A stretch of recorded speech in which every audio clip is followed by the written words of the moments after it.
Everything that I thought I knew about this team was that Arch wasn't as advertised. That everybody told me that Arch Manning was going to be the greatest gift to the game of football since his uncles. And I thought, okay, whoa, that's pretty high expectations. Maybe let's pump the brakes a little bit here. Maybe let's let the kid actually play before we already, crown him the Heisman Trophy winner, national champion, and the number one overall pick. But Fitz, my thought coming into this season was, look, I don't know if Arch is as great as everybody is telling me he is, but he's at Texas. They invested $40 million in this roster. He's got plenty of talent around him. He's got one of the best, if not the best, offensive minded head coaches in all of college football. Maybe he's not, the greatest gift that we've ever been given in this sport, but he's probably going to be pretty good, right? He's walking into an infrastructure that's, pretty set up for him to succeed. We haven't seen any of that. In fact, I think it only got worse against Florida. I think we've just ignored the fact that Florida has a really good defense. Easy to ignore because their offense is terrible, but a good defense. Arch making his first, SEC road start of the season, his first trip to the swamp, Texas making its first trip to the swamp since it's been in the SEC, combined with an Arch Manning that has not looked good. He hasn't been hitting receivers well. He hasn't been accurate. He's been throwing just mind-numbingly, just befuddling interceptions that maybe we shouldn't be so incredibly surprised by how bad Arch Manning looked in the swamp, because he's looked that bad all year. See, this is where everybody keeps having a very polite and gentle Arch Manning conversation, rightfully so. I'm not going to do that. I'm just going to be very real with everybody. I saw College Football Inquirer, our great Yahoo Sports college show, say Arch may need to be benched. We're not taking it far enough. Let's just acknowledge at this point, Arch Manning sucks. Say whatever you want about what we expected Arch Manning was going to be or how we thought Arch Manning would play. Fine. We had all of these lofty expectations. In the two games that he's played that were actual meaningful opponents, one would be at Ohio State, one would be at Florida, he's completing about 55% of his passes, 3 touchdowns, 3 picks. He's been sacked 7 times. You can look across the board and try and figure out the why, but the fact is right now, Arch sucks. This isn't Arch isn't good enough. This isn't maybe we should bench him for a second. He's a little underperforming the high expectations. He's played okay against trashy teams and terrible against good teams. And at some point, is it tough to play on the road in those environments? Sure, of course. Yes, it is. But when you're supposed to be the best, if not one of the best college football quarterbacks, you have to play in those environments. You have to win in those environments. I think we're giving more grace because of the last name Manning than I ever could have expected. I thought maybe we do the opposite, but I would argue that if Arch Manning's last name was Jones, we would have already murdered him out of this position. At some point, we have to acknowledge that we had expectations coming into the season that may or may not be Arch's fault. He has nothing to do with the fact that everybody blew up what he was going to be. It's okay to admit that we were wrong all summer. It's okay for everybody that thought he was going to be the number 1 overall pick and a franchise savior in the end. It's okay to admit that the throws are late, that the throws are inaccurate, that the throws are on the wrong shoulder half the time. It just doesn't look good. It looks good when he runs. Okay. You have a quarterback that when he runs with the football looks fine with an offensive coach and Steve be a running back.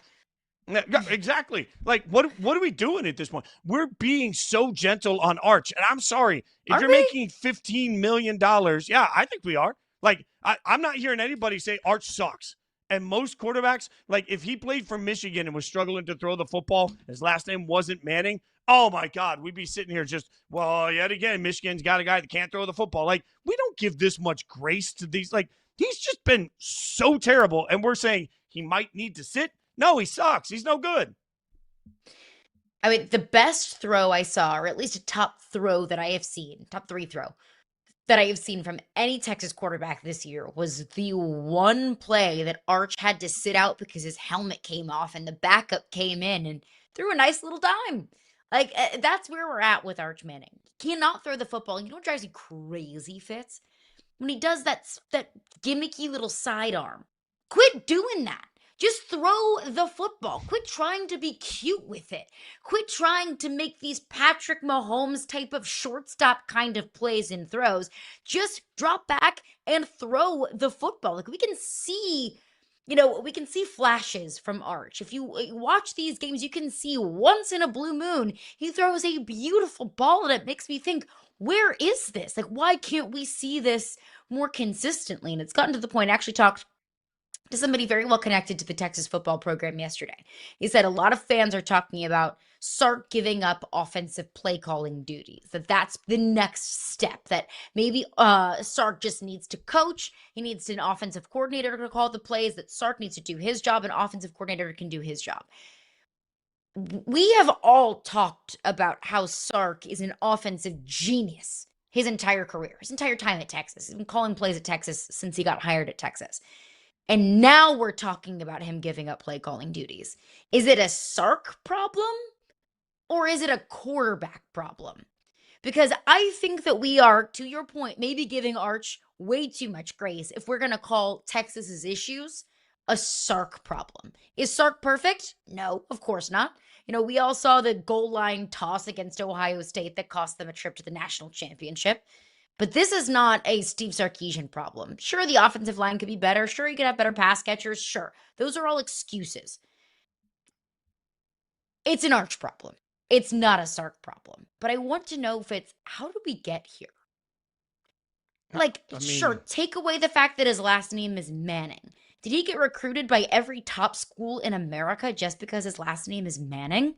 I think Alabama is smarter than that. Dan Lanning at Oregon is smarter than that. I think Marcus Freeman at Notre Dame is smarter than that. I think Lincoln Riley at USC is smarter than that. Arch Manning's not the first famous kid to come into college football. And those are all coaches and programs that recruited Arch. So how did we get here? I mean, we're wrong, though, all the time.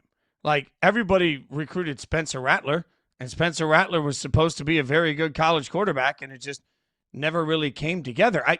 I hear you that everybody wanted Arch, and I hear you that everybody saw the tools.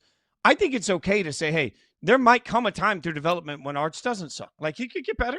That's part of college football. He could get better. Maybe he needs more time on task, and eventually he's good. There's also something to, okay, maybe they saw some of the basis of what he did. I mean, to your point, not only was he highly recruited, but my God, he was well compensated to come to Texas too. So, but if you go up and down the number of times, like top quarterback recruited year by year, like Shea Patterson, Davis Mills, Spencer Rattler, those are guys that didn't turn around and take college football by storm. Coaches are wrong a lot. And whether it's on the development, whether it's on the kid, like it at some point, can it get better? Maybe. But, Quinn Ewers was supposed to be an absolute world saver. And now all of a sudden, when Quinn does get drafted, it's like, well, Arch couldn't even beat out Quinn. Like, so the narratives on high school quarterbacks. Let's not rewrite the history on Quinn Ewers. Quinn Ewers got Texas the college football playoff into the Final Four in back-to-back years. Like, I don't know why we always talk about how trash Quinn Ewers was when he absolutely was not that. He was not, but he was supposed to be when he was, originally coming out to Ohio State. He was supposed to be the world beater, right? Like, so I think I think to that point, maybe that's part of the reason people do downplay some of the success of Quinn, is that they had even higher expectations. I don't think Quinn was garbage at all, but I guess my bigger point here is that the number of quarterbacks that everybody recruits that just don't turn out to be very good. Like, would we give the same grace to any quarterback in any other situation that we're giving to this one? When you watch the broadcast, what do you hear all the time? Even in the halftimes, they'll play the highlights. Well, he's got to process a little faster. Like, what are we talking about? Like, this kid was supposed to be the Heisman favorite, and he's got to process a little faster. Like, that all screams. He just threw a ball to a guy in a blue jersey. No, duh, he needs to process a little bit faster.